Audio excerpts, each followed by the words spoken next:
So far, we've looked at two basic projects using one space with just one set of fixtures, all the same type. Let's explore a project with different fixture types and multiple spaces. For the interior of this building, we have two independent rooms with different types of lighting: colour, white and tunable white, and a mixture of functional and decorative requirements. In both rooms, users want easy control of the lighting and manual override using a touchscreen wall station. Let's see how Pharos Express makes light of this. Let's start a new project. This time we won't use the helper. Instead, we'll set everything up in the project itself. Let's begin by adding a background image. We start at the Configure the Canvas button at the top right of the canvas. You might recognise this page from before. Let's work again in Pixels and select the image to use as a background. In this project, we have two rooms that are shown in a single image. It's also possible to add multiple images to the canvas. You can do this by importing a second image, crop the image as needed, and adjust the position of images and resize the canvas around them. This is useful if, for example, you have two different floors in a building, allowing you to place two floor plans side by side. On this occasion, we don't require the second background, so we'll remove it, adjust the canvas size, and continue. Now that we've added a background, we'll place the fixtures. Go to the Add button, select the appropriate fixtures, place them in position, add them to the patch, and adjust properties as needed. This project is using different fixture types: RGB, RGBW, CCT, and white-only fixtures, which we select accordingly. You can customize this list with fixtures from our online library. There's a dedicated explainer video on this topic. Let's open a project file with the complete setup finished. You can see the different fixture types, with names and properties set as needed. The fixture names have been customized to clearly identify their use. Once again, let's use live output to verify this setup is patched as expected. As we skipped the new project helper, we need to associate a controller first. We can do this from the network tools. This Express setup is now ready. Let's spend some time now focusing on two important organizational features in Express programming: spaces and groups. Spaces are used to define the system's hierarchy. Fixtures, scenes, and devices belong to and control the space they're placed in, and each space has a master intensity. Typically, a space may represent the four walls of a room, or a zone of an installation that will operate lighting that's different to other areas. Groups are organizational tools for fixtures within a space.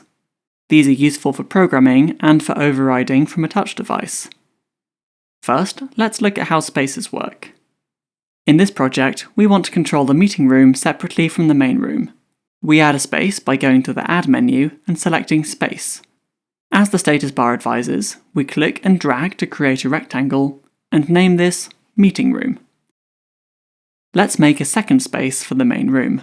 Here we click on each corner to create a freeform space. Again, we give the space a name and a colour, and change other settings if required. The space shape can be adjusted by clicking Edit here, or via the right-click menu. In the browser, you can see the main project space, which is the highest level parent space. Let's call this Venue. Indented below are its two child spaces, the meeting room and the main room. Double-clicking a space will fit that space to your canvas view, an easy way of navigation. You can create up to 30 spaces and nested spaces on the canvas. More on that in a dedicated explainer video. When we drew the space on top of fixtures, the fixtures automatically became part of this space and their colour changed to help identify this. A fixture belongs to exactly one space, and this is shown in fixture properties. If we were to add a fixture to this meeting room space now, it would automatically be added to the meeting room space. You can create spaces first, and then add your fixtures, or add fixtures first, and then create spaces. The choice is yours. As in the previous projects, fixtures can simply belong to the project space, but here we're working with fixtures that belong to additional spaces. When working with spaces, placing scenes on the canvas becomes relevant. Scenes belong to and control only the space they're in. If we add a static scene and place it on the project space, the scene will control all fixtures. However, if a scene is placed in the meeting room, the scene will only control the fixtures in the meeting room space. This is the same for dynamic scenes and timeline scenes. Selecting a scene, you can see the scene has been set to the same colour as its parent space. Take care to place scenes in the correct parent or child space for your programming. Scenes created in a space are very specific to the fixtures and their placement in that space, so can't be moved to a different space. Let's look at a file with a few more scenes already populated. A crucial playback philosophy in Express is there is only ever one scene active in each space. This can be a programmed scene or the off scene. If a scene is activated in a space and does not include all fixtures, those not programmed will go off. One space, one scene promotes predictable, easy to understand playback, as you can see here in simulation. In this example, we also have scenes in the parent space. Activating these scenes controls fixtures in both of their child spaces too. The hatching in the browser indicates a scene that has been overridden by a scene played back in its parent space. This follows a lighting philosophy known as latest takes precedence, or LTP, where the last action wins. So if the green scene in the project space was activated more recently, it would override the red scene in the meeting room. We can restart this red scene in the meeting room, and it'll become active again. Using scenes in parent and child spaces is powerful, but for this first exploration, let's keep it easier to follow, and we'll remove them from this project. When working with scenes, you'll often want to work with a subset of fixtures in the space. Groups provide this greater flexibility and precision for fixture selection. In this example, the main room has decorative cove lighting, functional downlights, and mixed lighting in the bar area. To create a group, first select the fixtures and click the Add button, then select Groups and Create from Selection. A fixture can belong to multiple groups as long as the groups are in the same space. Groups don't display on the canvas, but are always available in the browser. Selecting or hovering on the group highlights the fixtures belonging to the group. Alternatively, selecting a fixture will show which groups the fixture belongs to. Now let's open a file that has multiple groups and the larger set of scenes already programmed.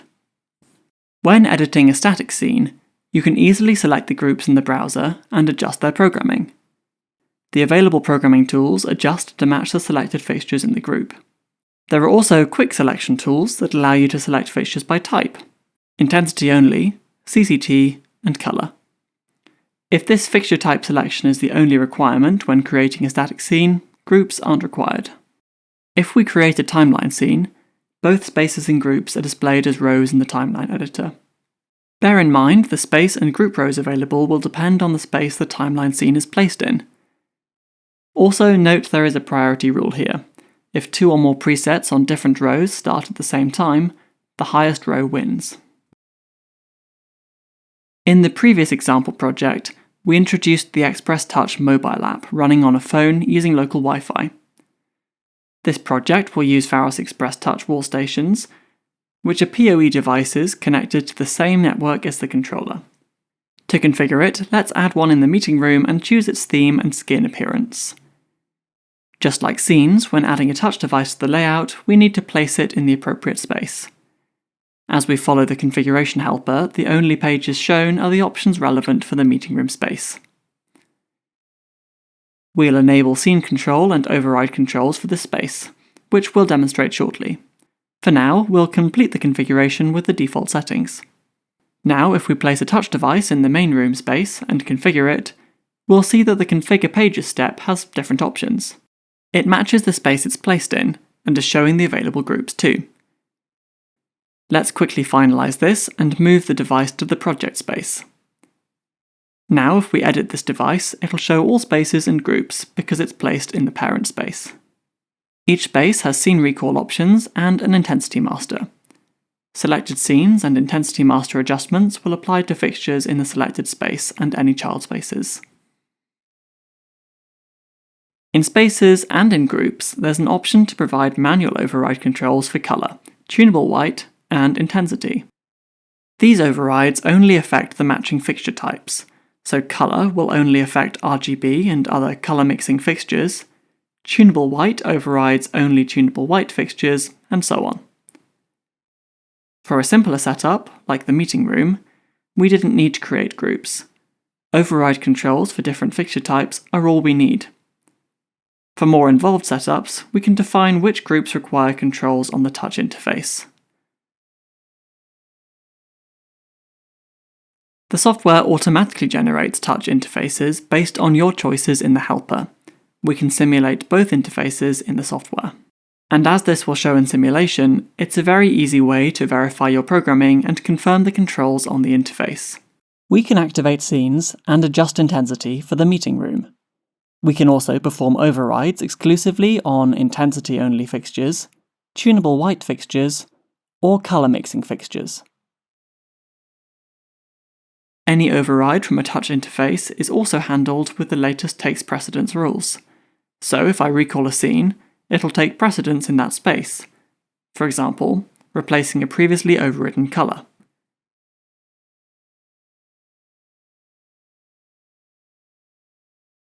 When you've added a touch device, there is a property to allow mobile pairing. With this enabled, the touch interface can also be used with the Express Touch mobile app. You could also use this feature to add different interfaces for different users. For example, to allow scene recall for all staff members, but colour overrides only for management. To make this work on touchscreen wall stations, we go back to the Network tab in Tools. Here we can see two devices already added to the canvas. We can name the interfaces and link them to the touch devices on the network. Clicking Beacon will make the devices display flash, helping you identify the corresponding device. Once all devices are associated, we can edit device settings, including screen brightness and physical orientation, and reload firmware if required.